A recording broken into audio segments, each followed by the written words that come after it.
Today I'm happy to announce the publication of a new book called Mahavatar Babaji and the Garden of Faith.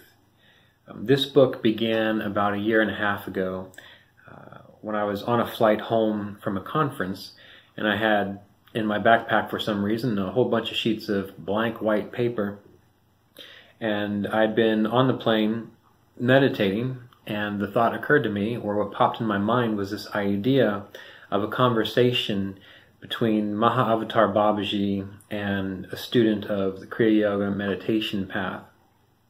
And so I got out these sheets of paper, found a pen, and began writing out this conversation as I could see it transpiring within my mind. So this book is about 90 pages long, and the goal of it is, from what I understand, is to serve as an inspiration to give individuals, again, interested in meditation and Kriya Yoga, deeper insights about what it means to practice meditation, to develop greater awareness of one's sense of self, to give insights about what it means to be self-realized, to live a self-realized life. The chapters, there are 4 of them within this book. Chapter 1 is called The Garden of Faith. And in this chapter, Babaji and the student discuss characteristics or states of consciousness which allow one to proceed with faith along their spiritual meditation path. It also discusses, again, these characters and these qualities of consciousness which give one a significant foundation such that their meditation practice, their Kriya Yoga practice, bears the fruit that it's intended. The next chapter is on true meditation. And within this chapter, Babaji discusses what it means to exist in a meditative state.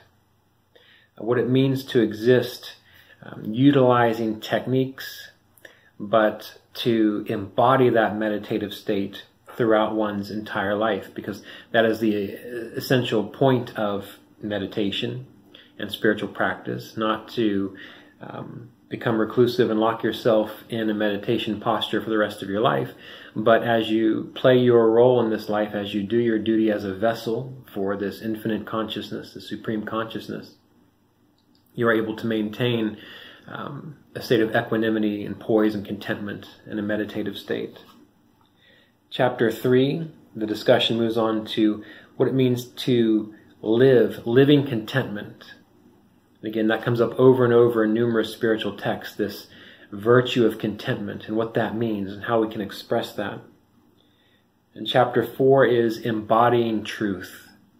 Embodying truth, understanding absolute truth for oneself, but also embodying truth in this relative world in which we function. And finally, we have a closing prayer, which some of you might be familiar with. It's a prayer that, again, came to me in meditation probably just over 2 years ago. And as I mentioned, this is a small book. It's about 90 pages, but the point of it is to give an access point for contemplative practices, to inspire you along your own path, and to just imagine what it would be like if you could be in conversation with Mahavatar Babaji. And again, as many of you know, Mahavatar Babaji is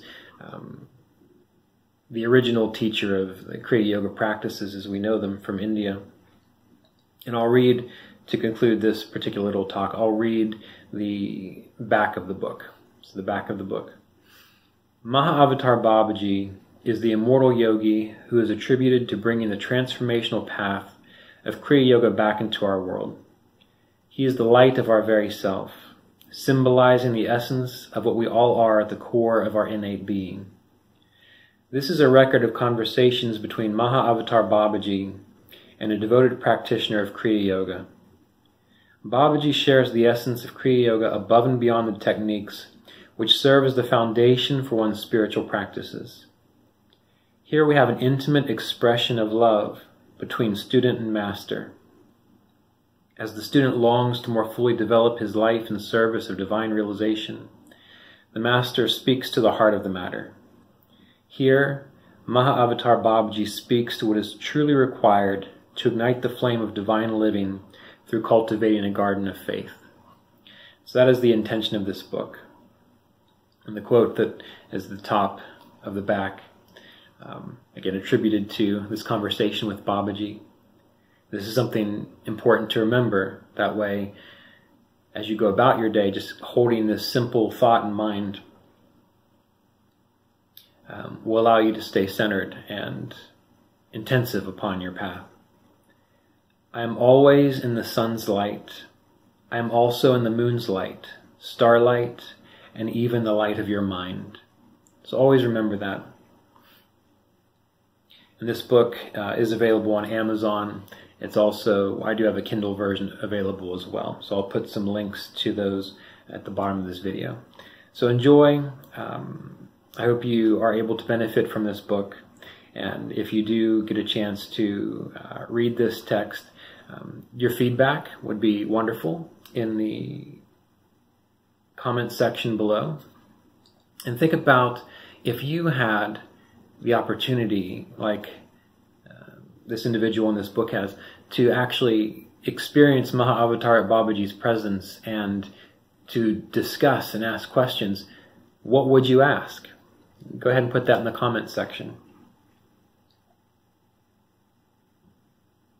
Okay, so be well, and we'll be in touch soon.